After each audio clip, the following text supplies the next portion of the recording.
আপনি কি মনে করেন যে শেষ ধাপেও কি তৃণমূলের পক্ষ থেকে, আমি নির্দিষ্টভাবে দলের নাম বলছি, তৃণমূলের পক্ষ থেকে একটা চেষ্টা হবে যে কোনো না কোনোভাবে বিনা যুদ্ধে নাহি দেব সূচাগ্র মেদিনী, একটা চেষ্টা হবে যে লাস্টেও যদি কোনো ম্যানিপুলেশন, লাস্টেও যদি কোনোভাবে ইন্টিমিডেট করে বের করে দেওয়া যায় বিজেপি বা বামেদের কর্মীদেরকে, এটাও কি পসিবিলিটি আছে বলেই এত সতর্কতা নিচ্ছে এরা? হ্যাঁ, যবে থেকে রাজনীতির সঙ্গে রাজনীতি সব থেকে বেশি একটা মুনাফাযোগ্য প্রফেশনে পরিণত হয়েছে, তবে থেকে এই ট্রেন্ডটা নিশ্চয়ই খুব গুরুত্বপূর্ণ হয়ে উঠেছে। অর্থাৎ আমরা বারবার বলে এসেছি, নানা চ্যানেলে আলোচনা হচ্ছে যে গণতন্ত্রের সঙ্গে সবথেকে বড় জিনিস হচ্ছে বিরোধীদের কণ্ঠস্বর, সেটাকে রোধ করা যায় না। আমরা কিন্তু স্বাধীনতার পর ভারতবর্ষে আমরা ধনতন্ত্র, সমাজতন্ত্রকে বাদ দিয়ে একটা গণতান্ত্রিক দেশ তৈরির লক্ষ্যে ভারতবর্ষকে নিয়ে এগিয়ে চলেছি।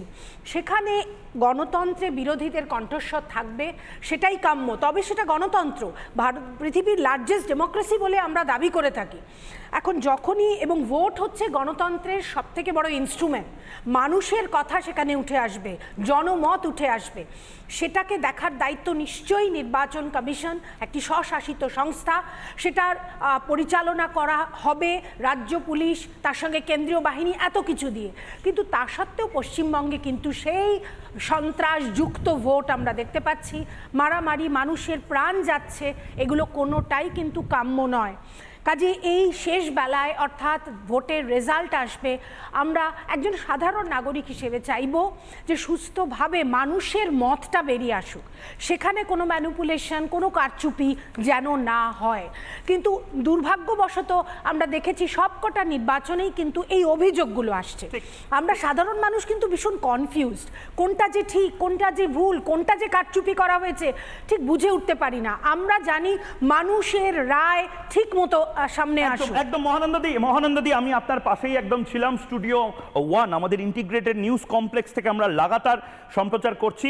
আমি স্টুডিও 2 যেটা রয়েছে এই মুহূর্তে, ইলেকশন স্টুডিও 2, সেখানে আমাদের আরও রাজনৈতিক অতিথিরা রয়েছেন, তাদের কাছে যাচ্ছি। দেবজিৎ সরকার রয়েছেন, বিজেপি মুখপাত্র রয়েছেন সন্ময় বন্দ্যোপাধ্যায়, রাজনৈতিক বিশ্লেষক সুকন্যাদি রয়েছেন, আইনজীবী শাসক দলের পক্ষ থেকে। আমি দেবজিৎ দা আপনার কাছে আসছি। এটা একটা অদ্ভুত, মানে এবারের ইলেকশনের যুদ্ধের মতন দেখছি। শেষ ধাপেও যেন জনে জনে বলে দেওয়া হচ্ছে, ভাই সন্ধে না হওয়া অবধি কেউ বেরোবে না, কেউ সিট ছাড়বে না। মানে এরকম এটা কি হচ্ছে? এটা তো স্বাধীনতার প্রথম ইলেকশন নয়, এটা তো সিরিয়া নিকারাগুয়ার ইলেকশন নয়। এটা তার থেকেও খারাপ ইলেকশন। এর মানে যা চলছে তাতে তো সাউথ সুদানের মতন ইউএনও এনে না ভোট করাতে হয়, যেভাবে আমাদের ওয়েস্ট বেঙ্গলের যা পলিটিক্যাল সিনারিও, এবং প্রত্যেক জায়গায় ইলেকশন সিনারিও অ্যাট অল। আমি যেটা বলতে চেয়েছি যে এছাড়া উপায় কী আছে, এবং এটাই তো স্বাভাবিক যে রাত্রির অবধি গণনা চলবে এবং সবাই থাকবেন। কিন্তু মুশকিলটা হচ্ছে যে বাইরে অন্য অন্য রাজ্যে, সেগুলো তো ভারতের মধ্যেই, ভারতের বাইরে তো নয়, কোথাও এরকম দেখেছেন নাকি এরকম গুলি গোলা বন্দুক, যে ভোট হয়ে যাবার পরেই 2 জন খুন, ভোট হয়ে যাওয়ার আগে 9 জন খুন একই ইলেকশন প্রসিডিওর চলাকালীন, এবং ভোটের দিন প্রথম 4টে ধাপে একটুখানি তাও কম টম ছিল, তারপরে একেবারে খুলে আম রাস্তায় নেবে ভাঙচুর, বিরোধীদের কণ্ঠরোধ করা, এগুলোতে কোনোদিন কেউ শোনেনি, বা অন্য রাজ্যের লোকেরা আর কি কোনোদিন শোনেনি। আমাদের এখানে না এলেই হলে আমরা অবাকই হতাম। তো এটারই শেষ পর্যায়ে এখন আমাদের কাটে কপাটে লড়া ছাড়া তো আর উপায় নেই। এই লড়াই হচ্ছে শেষ লড়াই, আর পারের লড়াই, শেষ যুদ্ধ শুরু।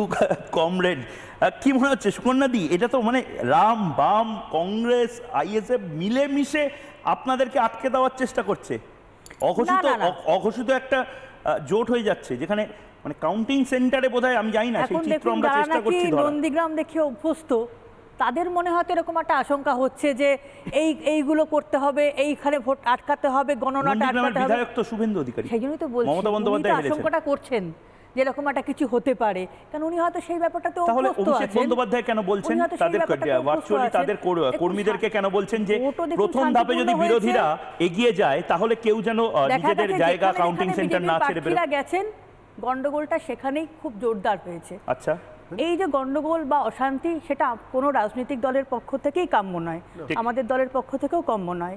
কালকে যখন গণনা হবে শান্তিপূর্ণভাবে হোক, শান্তিপূর্ণভাবেই হবে আশা করি, এবং এটা আমাদের দল প্লাস বিরোধী দলের কাছ থেকেও আমাদের বিজেপির প্রার্থীরা যদি গণনা কেন্দ্রে না যায় তাহলে শান্তিপূর্ণ গণনা হবে, দেখলাম তো, বিজেপির প্রার্থীরা দেখলাম তো, যদি যেখানে ভোটদান যেখানে কেন্দ্রে না যান বরানগর তাহলে থেকে শুরু শান্তিপূর্ণ করে, রিগিং হবে, বরানগর থেকে শুরু শান্তিপূর্ণ করে সব জালিয়াতি জায়গাতে হবে, আমরা দেখলাম সবই শান্তিপূর্ণ হবে। প্রত্যেকটা জায়গাতে এই গিয়ে শেষ গিয়ে দফা গন্ডগোল ভোটে, পাকাচ্ছে, সেটা সিপিএম শেষ প্রার্থী, দফা সিপিএম এর ভোটে লোকই হোক যেটা কি হয়েছে বরানগরের সেটা তো বিরোধী প্রার্থী হোক, বিচ্ছিন্নভাবে কয়েক জায়গায় যেখানে যেখানে শান্তিপূর্ণ গেছে, ভোট।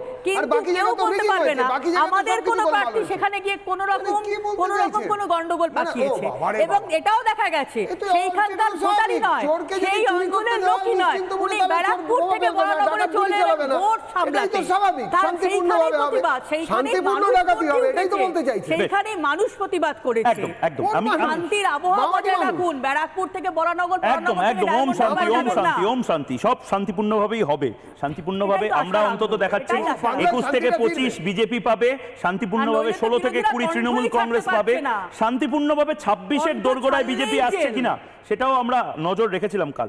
সন্ময় বন্দ্যোপাধ্যায়ের কাছে যাচ্ছি। সন্ময় বন্দ্যোপাধ্যায়, আপনার কাছে যাওয়ার আগে শুভেন্দু অধিকারী একটা অদ্ভুত প্রতিক্রিয়া দিয়েছেন, কোনো রাজনৈতিক দলের বিরুদ্ধে নয়, একটি সংস্থার বিরুদ্ধে, যে সংস্থার নাম আইপ্যাক। একবার শুনে নিই তিনি একটি ব্যক্তিগত সংস্থার বিরুদ্ধে কি বলছেন, এবং যে ব্রেকিং নিউজ এই মুহূর্তে, যে ব্রেকিং নিউজ, ভোট গণনায় ষড়যন্ত্রের অভিযোগ। বারবার শুভেন্দু অধিকারীরা আশঙ্কা করছেন যে কোনো না কোনোভাবে কিছু না কিছু ফন্দি ফিকির করবার চেষ্টা লাগাতার চালিয়ে যাচ্ছে। গণনায় সাদা পোশাকের পুলিশকে ব্যবহার করার আশঙ্কা, ভোট গণনায় ষড়যন্ত্রের অভিযোগ শুভেন্দু অধিকারী। গণনায় সাদা পোশাকের পুলিশকে ব্যবহারের অভিযোগ। আমরা এর আগেও দেখেছি বামফ্রন্ট নেতৃবৃন্দ বলেছেন যে কোনোভাবে কোনো কন্ট্রাকচুয়াল বা কোনো ধরনের কোনো অস্থায়ী কর্মীকে যেন কাউন্টিকে না রাখা হয়, নির্বাচন কমিশনকে তারা নির্দিষ্টভাবে অনুরোধ করেছেন। ভুয়ো পরিচয়পত্র তৈরিতে দেওয়া হচ্ছে চাপ। শুভেন্দু অধিকারী একটি নির্দিষ্ট সংস্থার বিরুদ্ধে অভিযোগ করছেন, একেবারে জেলা শাসকদের নাকি চাপ দেওয়া হচ্ছে প্রশাসনের পক্ষ থেকে। একবার শুনে নেব শুভেন্দু অধিকারী কি বলছেন।